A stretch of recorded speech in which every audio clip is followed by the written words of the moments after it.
Assalamualaikum warahmatullahi wabarakatuh. Ketemu lagi dengan kandang bambu ya.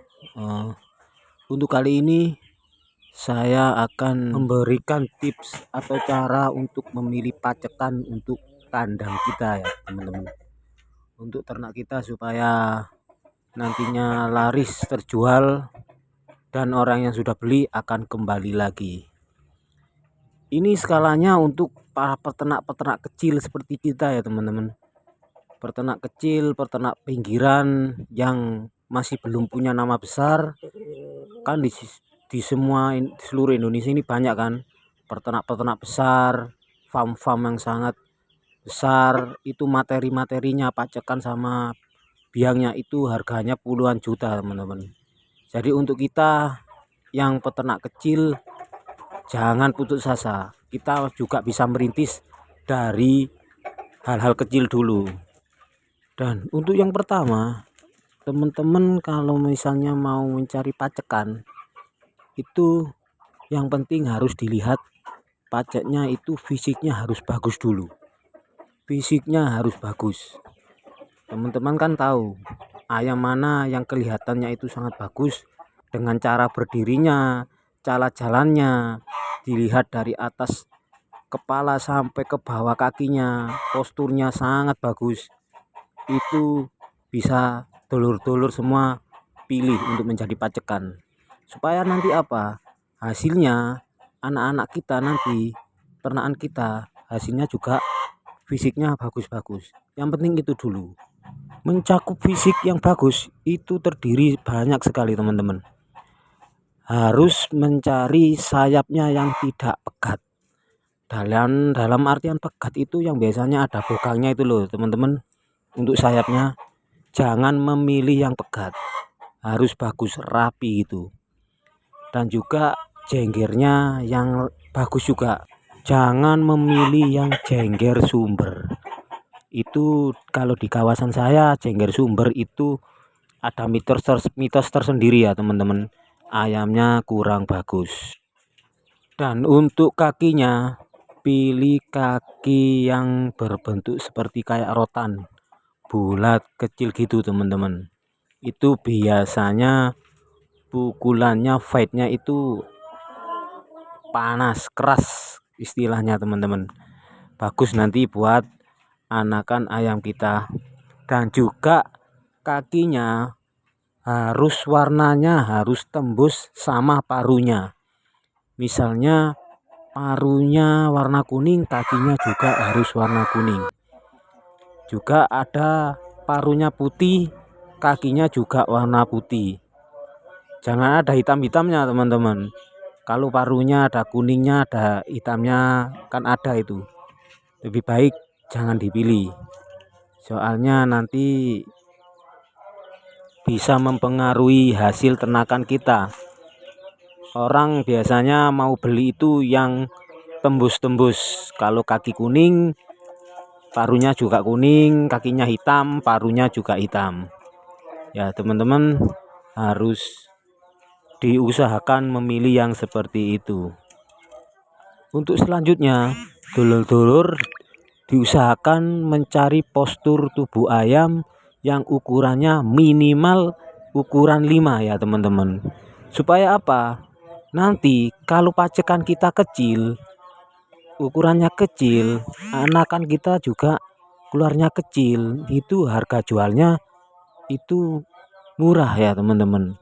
Nanti pembeli itu ada aja alasannya, oh ayamnya kecil, nanti tidak bisa dijual mahal. Kalau kita punya ayamnya yang ukurannya besar, bisa menaikkan harga jual ayam-ayam kita. Meskipun untuk ukuran biangnya juga mempengaruhi ya teman-teman, tapi ini saya dalam ranah berbicara untuk pajaknya dulu. Kalau masalah ukuran juga gaya fightnya itu juga ada kontribusi dari si biangnya. Itu yang terpenting, juga biang juga penting ya teman-teman. Tapi kita lagi membahas untuk pacekannya dulu.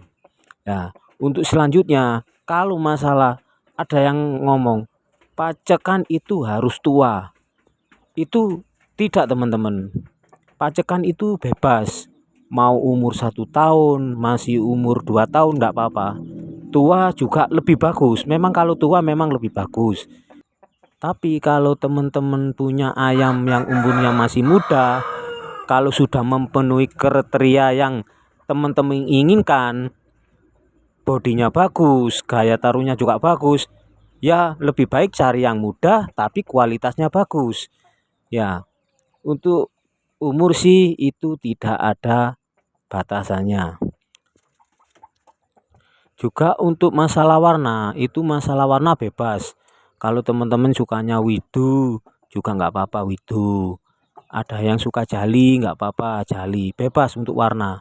Ada yang suka merah ataupun putih itu bebas, itu terserah teman-teman, atau teman-teman cari warna yang lagi tren di kota Anda, tren yang di desa-desa Anda, supaya nanti teman-teman menjual anakan ternak kita juga mudah.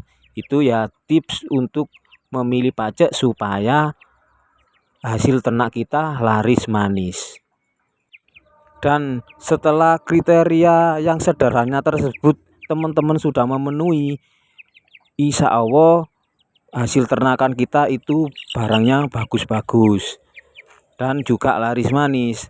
Dan setelah itu teman-teman jangan lupa, setelah ternakan kita laris, teman-teman juga harus mengupgrade ternakan kita. Misalnya hasil dari pacekan kita yang pertama sama biangnya kita yang pertama ini, yang kedua biangnya itu 2 saja cukup teman-teman. Pacekan 1, biangnya 2, itu nanti bisa berkembang biak dengan cepat. Kalau teman-teman nanti setelah netas umur 2 minggu langsung di box sama lampu 5 watt itu teman-teman, nanti produksi lagi, nanti teman-teman malah kewalahan. Nah, setelah banyak menjual dari hasil ternakan kita, saya anjurkan buat teman-teman untuk mengupgrade pacekan sama biangnya. Soalnya ayam dari tahun ke tahun itu semuanya upgrade semua teman-teman. Ada lagi yang jenis mangon, ada lagi jenis pama. Nanti bisa dipastikan tahun-tahun ke depan juga ada jenisan yang lainnya juga bermunculan. Tapi kalau teman-teman untuk awet, kemungkinan ini kalau di daerah saya ya, cari ayam yang bagus itu tekniknya cuma tengok kanan kirinya bagus. Untuk masalah pukul ataupun gimana-gimananya itu bisa dilatih. Kalau pukul itu bisa dilatih teman-teman. Tapi memang kalau dari pajaknya sama biayanya pukulnya bagus, itu bisa dipastikan nurun juga ke anakan pajak kita. Jadi kesimpulannya gitu ya teman-teman. Untuk pertama kali berternak ayam Bangkok itu jangan mahal-mahal dulu ayamnya, nanti soalnya kita belum tahu pasarnya.